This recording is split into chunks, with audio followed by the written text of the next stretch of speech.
மாவட்ட செயலாளர்களுடன் பாமக தலைவர் அன்புமணி ராமதாஸ் பனையூர் அலுவலகத்தில் 2வது நாளாக ஆலோசனையில் ஈடுபட்டு வருகிறார். இது குறித்த கூடுதல் தகவல்களை எமது செய்தியாளர் சங்கரன் வழங்கிட கேட்கலாம். சங்கரன், வணக்கம். பனையூரில் நடந்து வரும் காட்சிகள் என்னென்ன? இந்த ஆலோசனை கூட்டத்தில் யார் யாரெல்லாம் இதுவரை பங்கெடுத்திருக்கிறார்கள்?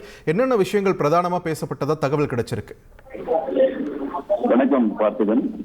கடந்த மாதம் 28ஆம் தேதி புதுவையில் நடந்த பாமக பொதுக்குழு கூட்டத்தில் கட்சியின் இளைஞரணி மாநில தலைவராக முகுந்தன் என்பவரை நியமனம் செய்து, அதாவது பாமக நிறுவனர் ராமதாசனுடைய பேரன் முகுந்தனை நியமனம் செய்வதாக அறிவிப்பு வெளியானதும் மேடையிலேயே அன்புமணி கடும் எதிர்ப்பு தெரிவித்தார். இந்த விவகாரத்தில் ராமதாசுக்கும் அன்புமணிக்கும் இடையே கடுமையான வாக்குவாதம் நடைபெற்ற நிலையில் சென்னை பனையூரில் புதிதாக ஒரு அலுவலகம் துவங்கி இருக்கிறேன் என்றும் அங்கே வந்து நிர்வாகிகள் தன்னை சந்திக்கலாம் என்றும் அன்புமணி தெரிவித்திருந்தார்.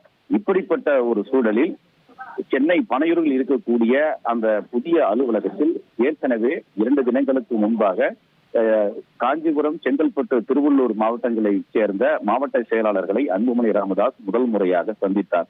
இந்த நிலையில் 2வது நாளாக இன்றும் அந்த மாவட்ட செயலாளர்களுடனான அந்த கூட்டம் என்பது நடைபெற்று வருகிறது. திருவண்ணாமலை, வேலூர், கிருஷ்ணகிரி மாவட்டங்களில் இருக்கக்கூடிய மாவட்ட செயலாளர்களுடன் தற்போது அன்புமணி ராமதாஸ் ஆலோசனையில் ஈடுபட்டிருக்கிறார். இந்த கூட்டமானது நாளையும் தொடர்ந்து நடைபெற இருக்கிறது. இது தொடர்பாக கட்சி வட்டாரங்கள் கூறும்போது புதிய அலுவலகத்தில் தொடர்ச்சியாக மாவட்ட செயலாளர்களையும் முக்கிய நிர்வாகிகளையும் அன்புமணி ராமதாஸ் சந்தித்து இந்த ஆண்டு கட்சி செயல்பாடுகள் குறித்து விரிவாக விவாதிப்பார் என்ற ஒரு தகவல்களை தெரிவிக்கிறார்கள். இன்று காலையில் செய்தியாளர்களுக்கு பேட்டியளித்த கட்சி நிறுவனர் ராமதாஸ், இளைஞரணி தலைவராக முகுந்தன் நியமனம் செய்யப்பட்டதுதான் அவருக்கு 2வது நாளாகவே அதற்கான உத்தரவு வழங்கப்பட்டு விட்டது. அதில் எந்தவித மாற்றமும் கிடையாது என்று திட்டவட்டமாக ராமதாஸ் அறிவித்துவிட்டார். இப்படிப்பட்ட ஒரு சூழலில்தான் கட்சியின் செயல்பாடுகளை முடித்து விட்டிருக்கிறார் அன்புமணி ராமதாஸ்.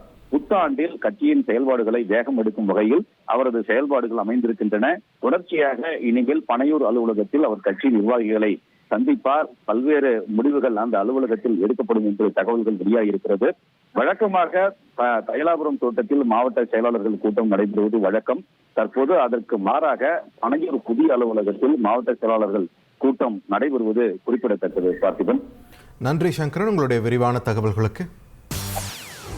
செய்திகளை உடனுக்குடன் தெரிந்து கொள்ள உடனே சப்ஸ்கிரைப் பண்ணுங்க.